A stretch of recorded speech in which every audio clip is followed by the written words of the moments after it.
Alright, Ruby.org is a great site. It's an official documentation site for Ruby programming language.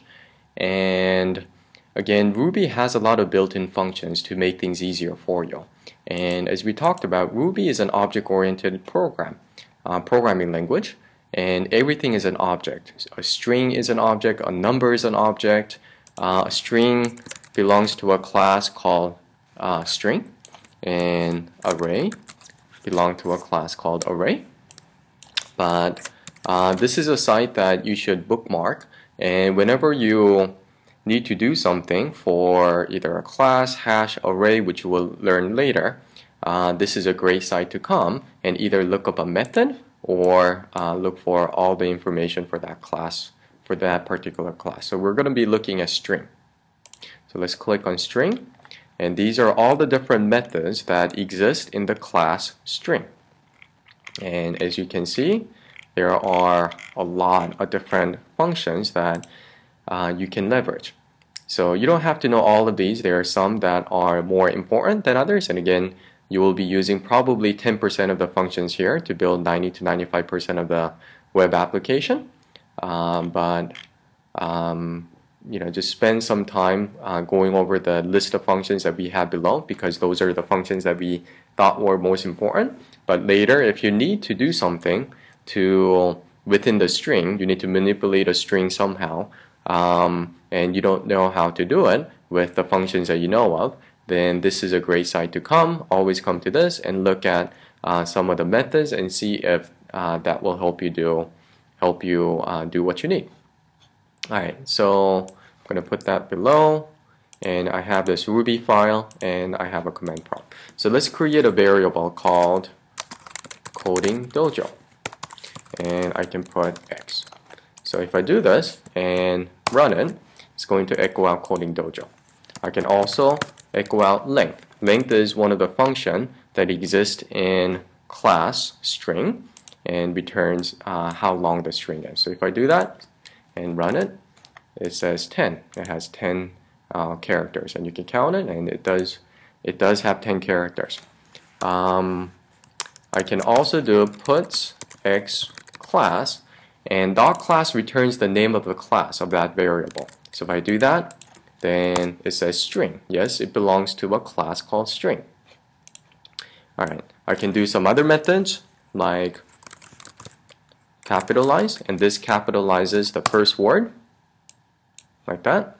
Notice how it downcase D. And I can also upcase it to make all of it capital. I can downcase it.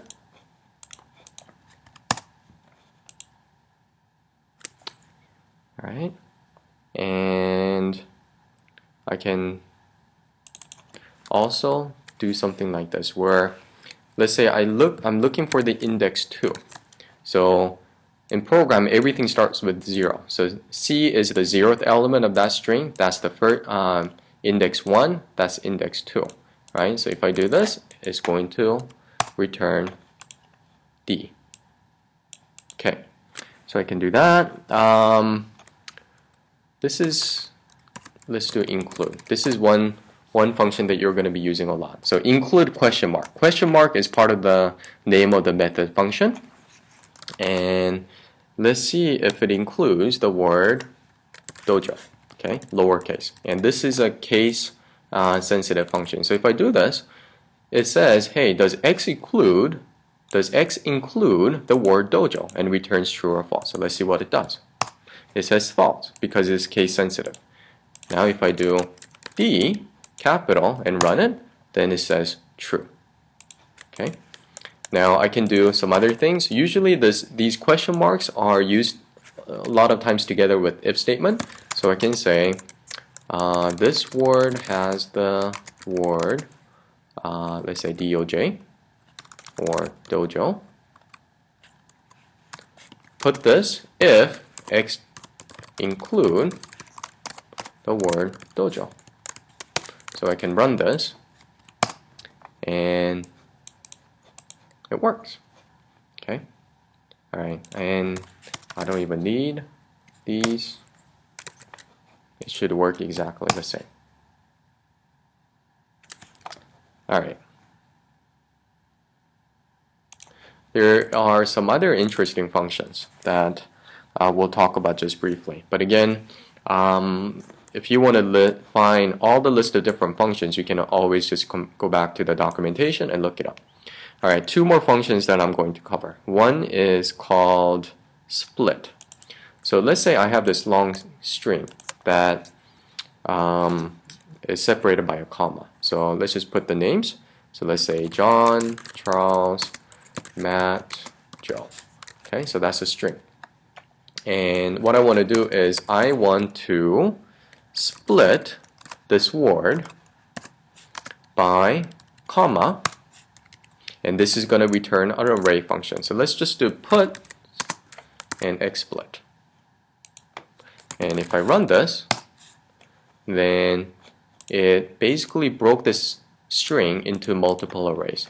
Now I can show that as a string, and you can tell that it returned an array. Okay, so if this last part doesn't make sense, don't worry too much. It just means that this is going to split this string with this delimiter and return an array.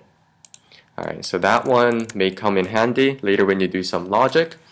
Let's create another variable called y, and if it is empty, let's have it say a statement, y is empty. So the way that we would do it is if y dot empty. So if y variable is empty, have it put y is empty. So if I run it, it says y is empty. So this empty question mark, you're going to be using that quite a bit in the Rails application. In the database, sometimes it just returns an empty field, and when it returns empty field, you may want it to do something. So this, you will see this dot empty question mark used quite a bit for the string. Alright, so go ahead and scroll down to the bottom of the video. Make sure you're familiar with the functions that we have below, and make sure that you type each one and get very familiar with these functions.